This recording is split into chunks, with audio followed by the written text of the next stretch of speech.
Je I thank the distinguished representative of Australia. I now give the floor to the distinguished representative of Pakistan.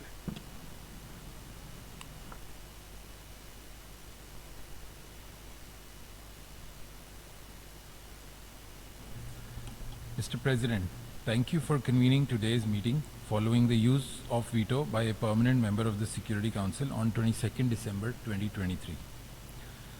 Israel's war in Gaza is brutal, a veritable genocide. Israel's indiscriminate slaughter of innocent Palestinian civilians, including children and women, is a flagrant violation of international law, including the principles of the UN Charter, international humanitarian and human rights law. This genocidal war must be stopped forthwith, in accordance with the international community's resounding call for an immediate and unconditional humanitarian ceasefire in General Assembly resolutions ES 10/21 and 22, and also reflected in the 13 votes cast in favor of a ceasefire in the Security Council, as well as the Secretary General's invocation of Article 99 to end this war. Mr. President, Pakistan strongly and unequivocally condemns Israel's rejection of a humanitarian ceasefire. The UN Security Council, entrusted with the primary responsibility of maintaining international peace and security, has regrettably failed in fulfilling its obligation to impose a ceasefire. The Council has been paralyzed due to the resistance and negative vote of a permanent member. A heavy responsibility rests on those who have enabled the prolongation of this war and the continuing slaughter of innocent civilians in Gaza.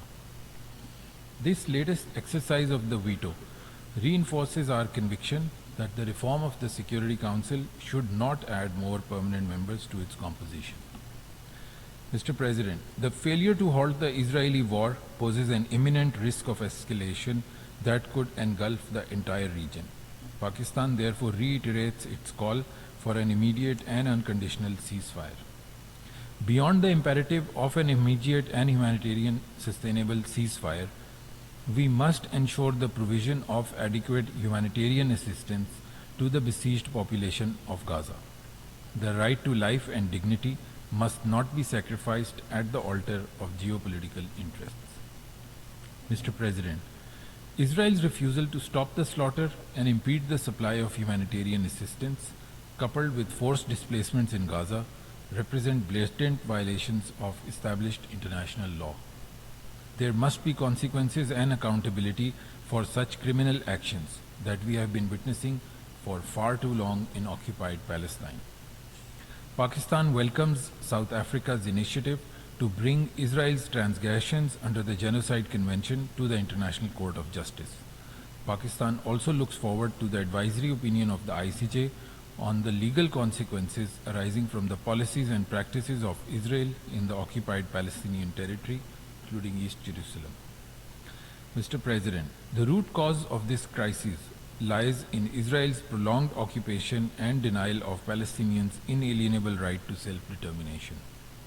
Israel's brutal campaign against the occupied people of Palestine struggling for their freedom cannot be justified under the guise of self-defense. The international community cannot accept the fait accompli Israel is seeking to impose to destroy Palestinian nationhood. The choice before us regarding Palestine is stark.